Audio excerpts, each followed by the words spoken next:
Alright, let's talk about the big question on every Elder Scrolls fan's mind. When will the Skyrim Remaster be dropping? But in all seriousness, today's big question is why did Lusty Argonia? Why did we actually get this Oblivion Remastered? It dropped on April 22nd and is a stunning revival of the 2006 legend, packed with polished combat, slick menus, and those stupid guard faces that we can't help but love. But is this just a gift for the fans or something a bit more calculated? Could Bethesda be using this remaster to keep us busy while the Elder Scrolls VI stays out of reach, possibly not arriving until 2028 or even later? Welcome back to the channel, everybody. Today we're digging into whether the Oblivion Remastered is a true love letter to the Elder Scrolls community or a shiny distraction meant to quiet our demands for the Elder Scrolls VI.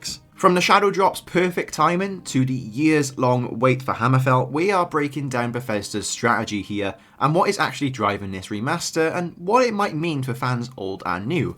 If you are exploring Cyrodiil or aching for Elder Scrolls 6 news, hit that subscribe and like and join me as we do try to unravel Bethesda's whole idea here. Now let's start with why the Elder Scrolls Oblivion Remastered feels like a heartfelt love letter to the fans. Well, that is because it is everything that we needed and more. A very well-polished classic that brings Cyrodiil roaring back into 2025. Virtuos and Bethesda took the helm. They've crafted a masterpiece that has let millions experience Oblivion, whether you're a grizzled veteran who sank 200 plus hours into the 2006 original, or a brand new player who has never heard of an Oblivion gate before. This is still fundamentally a 20-year-old game, essentially the same epic RPG where some might call a texture pack has been added, some smart touch-ups, but that's precisely its strength. Virtuos didn't reinvent the wheel, they just shined up a gem, adding the depth and necessary updates needed to make it feel fresh, accessible, and true to the Elder Scrolls legacy. The enhancements is where Virtuos' love shines through, preserving the Oblivion soul while fixing its dated quirks. The user interface was a clunky maze of tiny text and sluggish menus. Now for me is a sleek style, something much more accessible. As well as that, the combat has been completely transformed. From the previous game's floaty, sort of messy combat to a more tactical, weighty combat. As well as that, there's been numerous other changes like the leveling system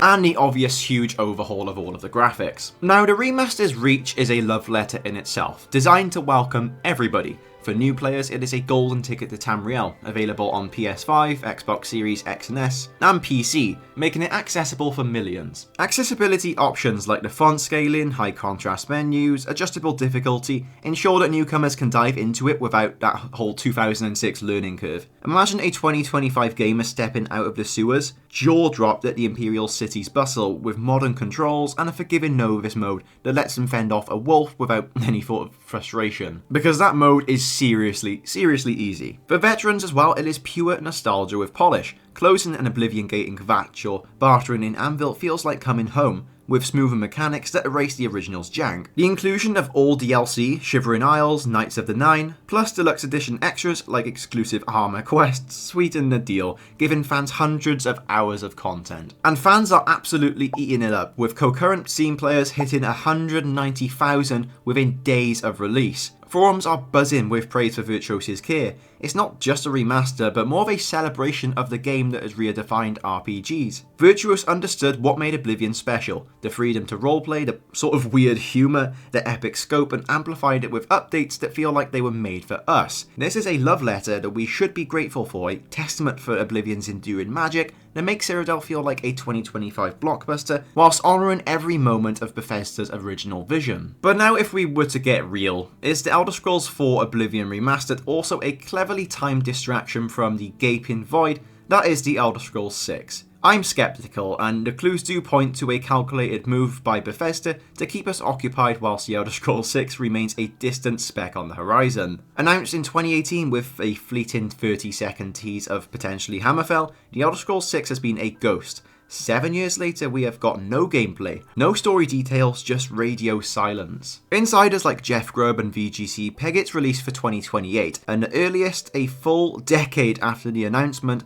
and 17 years after Skyrim's 2011 debut. For us in gaming, that is an eternity, and the fans are restless, hungry for Tamriel after a decade plus of waiting. Bethesda knows this, and Oblivion Remastered's Shadow Drop feels like that shiny object to quell the where is the Elder Scrolls 6 chance. buying time whilst their next big thing languishes. But first, let's talk context. Bethesda has been under pressure since Starfield's 2023 release, hyped as their first new IP in decades. For Elder Scrolls fans, Starfield was a detour, not a substitute, amplifying the craving for Tamriel's magic. Bethesda, aware of this misstep, their pivot to the remaster feels like a low-risk win. Almost feels like damage control in a way to restore faith without rushing the Elder Scrolls 6, which is likely still in pre-production or early development. The remaster's timing and execution screams strategy for me. Dropped right after the Elder Scrolls Online April 2025 anniversary event when the Elder Scrolls hype was peaking. It rides a wave of fan nostalgia and engagement. Handled, once again like I said, by Virtuos, not Bethesda's core team, it frees Bethesda to focus on the Elder Scrolls 6 or other titles while delivering a polished product. Now, this isn't a full remake, it is the 2006 game with a texture pack for me. I know everything was built up from the ground up, but it does feel like an old game. It plays like one for sure. But that is fine. That is genius, if anything, because it is just enough to dazzle without pulling resources from Bethesda's main pipeline. Fan sentiment reflects this tension, though. Many do adore the remaster, praising Virtuos for making Cyrodiil accessible, new players can dive in via Game Pass, but a lot of comments I've been seeing feel the other way. They feel that Bethesda's silence on the Elder Scrolls 6 when they lean on a 20-year-old game is kind of insulting. The remaster's shadow drop, perfectly timed and maximally accessible, feels like a masterclass in distraction. I can see both perspectives of this. It keeps us busy in Cyrodiil, replaying familiar quests, so we're just less vocal about Hammerfell's absence. It's not malicious, if anything is smart business, but it is hard to shake that feeling that Bethesda's buying time, using Oblivion's nostalgia to bridge that sort of gap that we are waiting for the Elder Scrolls 6. So what would we consider this? Would we consider the Oblivion Remastered a love letter or a distraction? In my opinion, and it's probably not the answer you were looking for, but it is both, and that's where Bethesda's genius strategy comes into play, a masterful blend of genuine care and calculated timing that keeps us hooked while the Elder Scrolls 6 remains a distant memory. This isn't just a remaster, I like to think of it more of a carefully crafted move to balance fan adoration with the need to buy time, leveraging nostalgia and accessibility to maintain the Elder Scrolls legacy without rushing their next big swing. Bethesda's strategy hinges on delivering that sort of love letter that doubles down as a distraction. They've got a playbook for this. The remaster dropped on April 22nd. It is a low-risk, high-reward win. Not crafted by Bethesda's core team, meaning it didn't pull resources from the Elder Scrolls 6 or Fallout. Essentially, the 2006 game just remade with that texture pack, modernising the graphics and sprinting combat, you know, all of that. Now, this polish did feel like a heartfelt tribute. Virtuos poured love into every detail, and you can tell. But the timing and execution of this just screams distraction. The shadow drop came in right after the Elder Scrolls Online's anniversary event, riding as much hype as it possibly could. And that is where the fan dynamic sort of comes in and stumbles.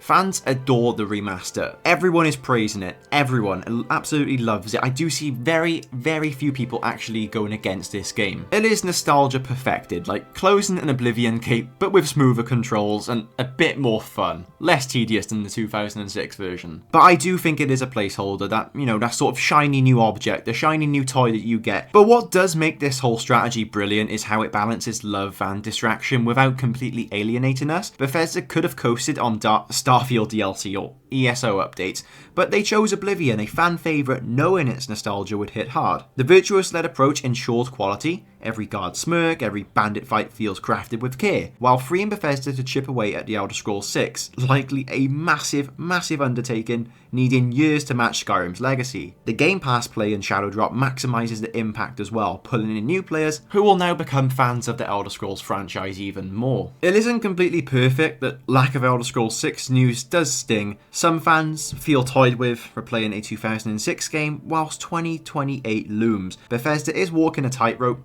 A gift of love, but it does keep us waiting for that real prize that we do crave. We've got to ask ourselves, how long will this keep us satisfied? A few months? A year? I think everyone will be different. For me, I'll definitely be playing this until I get everything I want to do done, maybe even get all of the achievements, but for others it's not quite like that. Let me know as well what you think in the comments. Do you think this was a love letter to us, a gift from Bethesda, or do you think it was more of a tactical distraction to pivot from the eluding Elder Scrolls 6. I hope all of you have been enjoying this amazing remastered, and make sure once again to like and subscribe if you want to see more videos just like this. As well as that, if there's any ideas or anything you want to see me make about Oblivion, make sure to let me know in the comments. I am very much open to ideas. Thank you very much for watching and have a great rest of your day.